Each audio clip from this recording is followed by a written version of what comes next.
यह हमारी देश का लोकतंत्र का एक बहुत ही चिंतनीय पक्ष है कि संजय राउत जैसे लोग देश की संसद के सदस्य बनकर भाग्य विधाता बने हुए हैं। जिस तरह की भाषा का प्रयोग ये व्यक्ति समय समय पर करता रहा है, यह कुछ नहीं, एक उग्रवाद की भाषा है, एक आतंकवाद की भाषा है, लोगों की आवाज़ को दबाने की और उनको डराने की भाषा है।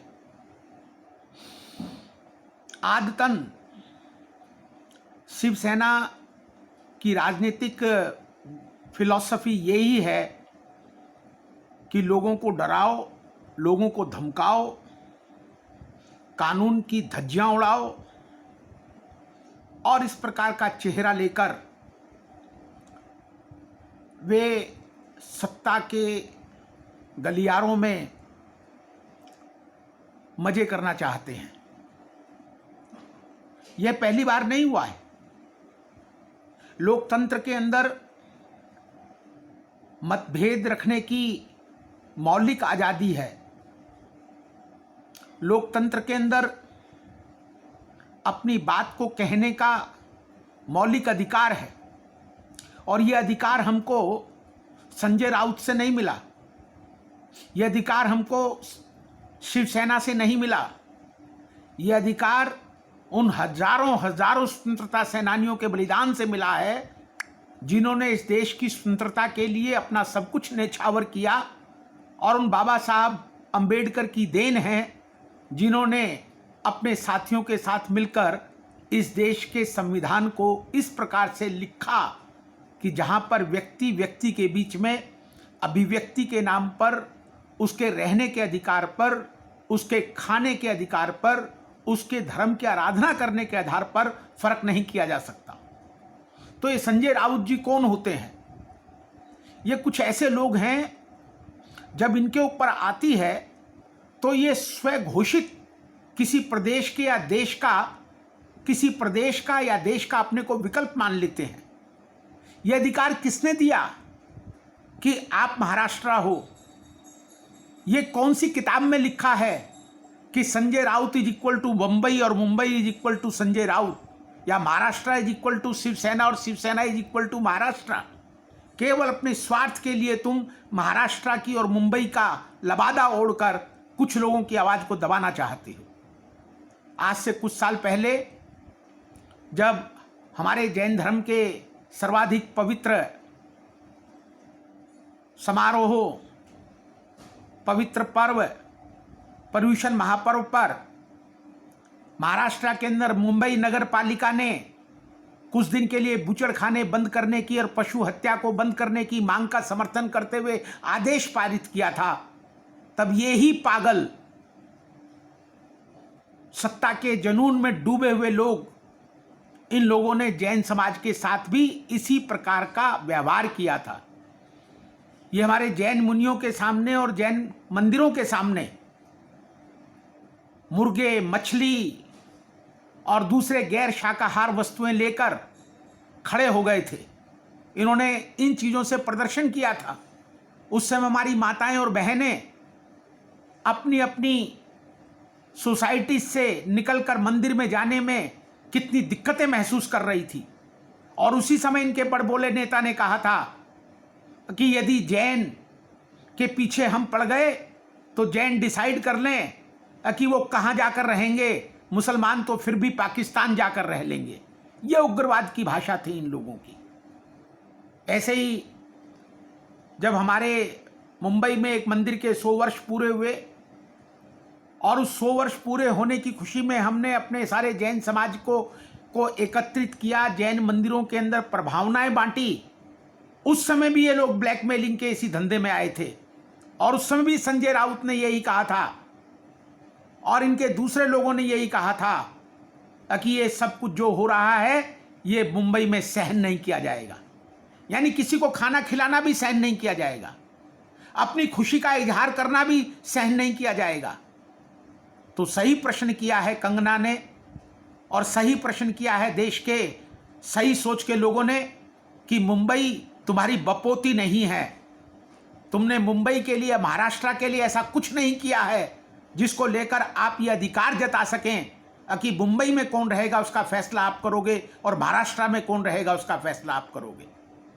ये बंदर की तरह पहले घुड़की देते हैं और सामने वाला अगर डंडा लेके खड़ा हो जाए तो फिर भाग जाते हैं। संजय राउत ने पिछले दिनों में एक नहीं अनेक मौकों पर इस प्रकार की भाषा का प्रयोग किया है जो इस देश के संविधान की मूल भावना के खिलाफ है, जो एक सभ्य समाज के किसी व्यक्ति की भाषा नहीं हो सकती।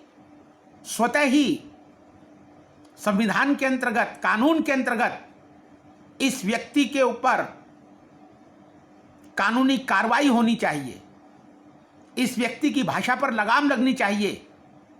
और शिवसेना को भी अपने अस्तित्व को बचाए रखने के लिए इस प्रकार के मूर्ख लोगों को, माफ करें मैं एक ऐसे शब्द का प्रयोग कर रहा हूं जो मुझे नहीं करना चाहिए, लेकिन इसके अलावा ऐसे व्यक्ति के लिए मुझे और ज्यादा कोई सुंदर शब्द मिल नहीं रहा। अगर इनको नहीं रोका गया तो ये आतंकवाद से भी ज्यादा खतरनाक तरह की विचारधारा के लोग हैं। अगर इन पर लगाम नहीं लगाई गई तो ये देश को ऐसे मोड़ पर लेकर जाना चाहते हैं, और विशेष रूप से मुंबई और महाराष्ट्र को ऐसे मोड़ पर लेकर जाना चाहते हैं। मैं कांग्रेस विचारधारा से हूं और मुझे इस बात का गर्व है, लेकिन उसके बावजूद मैं कहना चाहता हूं कि हमारे कांग्रेस के मित्रों को भी और हमारे शरद पवार जी की जो पार्टी है राष्ट्रवादी कांग्रेस, उसको भी अब निर्णय कर लेना चाहिए कि यदि संजय राउत अपने को अनुशासित नहीं करते हैं, यदि वे अपनी भाषा पर नियंत्रण नहीं करते हैं, यदि वे मदारीपने को अपने को नहीं रोकते हैं, तो फिर उनके साथ खड़ा रहना देश के अन्य हिस्सों में हमें नुकसान पहुंचाएगा। कंगना जो कुछ कह रही हैं उससे आप असहमत हो सकते हैं, लेकिन आप उसको धमकी नहीं दे सकते। आप उससे डिसएग्री हो सकते हैं, लेकिन आप उसको धौंस नहीं दिखा सकते, उसके लिए बदतमीजी के शब्दों का प्रयोग नहीं कर सकते। यह इस देश की संस्कृति नहीं है। आप शिवाजी महाराज की बात करते हो और जीजाबाई का अपमान करना चाहते हो। कैसे शिव भक्त हो आप? इसलिए जब इन्होंने जैन समाज पर आक्रमण किया था तब भी हमने इनको कहा था हम अहिंसा में विश्वास करने वाले लोग हैं, लेकिन कायर नहीं हैं। और ये जो समय समय पर एक रिवाज चल गया है इनका धमकी देने का, यह बंद होना चाहिए। उद्धव ठाकरे जी को खुद आगे आकर सुमोटो इन पर एक्शन लेना चाहिए, क्योंकि ये किसी की भी इज्जत में, उसके प्रभाव में बढ़ोतरी नहीं कर सकते। और मुझे तो लगता है कि इसके पीछे कोई ना कोई एक ऐसा एजेंडा है जहां संजय राउत जी ऊपर से शिवसेना के प्रति हमदर्दी दिखाकर अंदर ही अंदर उसकी जड़ों को काट रहे हैं।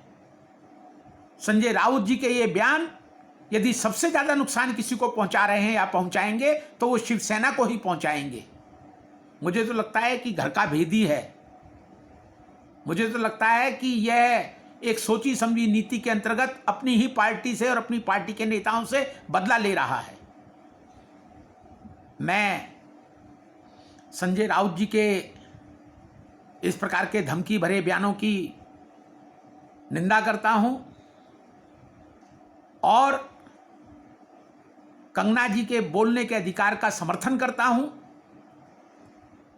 मैं भी उनकी बहुत सारी बातों से सहमत नहीं हूं, लेकिन उनको अपनी बात कहने का हक है। विशेष रूप से उन्होंने जो मुंबई और महाराष्ट्र के बारे का जो कंपैरिजन पीओके से किया है, वह नितांत ही वह भी कोई उदारवादी सोच नहीं है, वह भी छोटी सोच है। चाहे उनके कहने का भाव कुछ भी रहा हो, उनको लगा हो कि मुंबई में परिस्थितियां अनुकूल नहीं है, लेकिन फिर भी मुंबई या महाराष्ट्र पीओके नहीं है, वो हिंदुस्तान है, हिंदुस्तान का हिस्सा है। अभिव्यक्ति की स्वतंत्रता के साथ साथ कुछ अनुशासन भी होता है, लेकिन जिस दिलेरी के साथ, जिस हिम्मत के साथ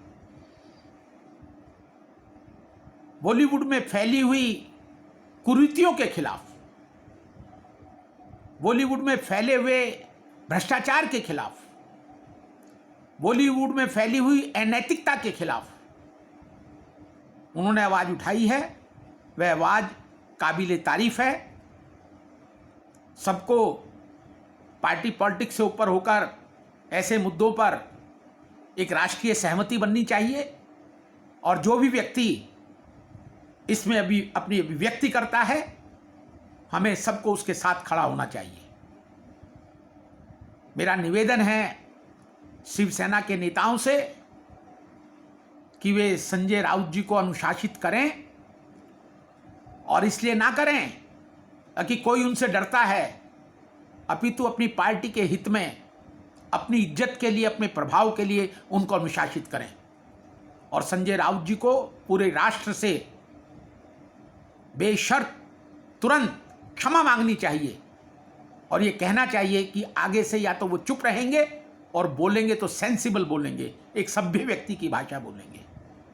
जय हिंद।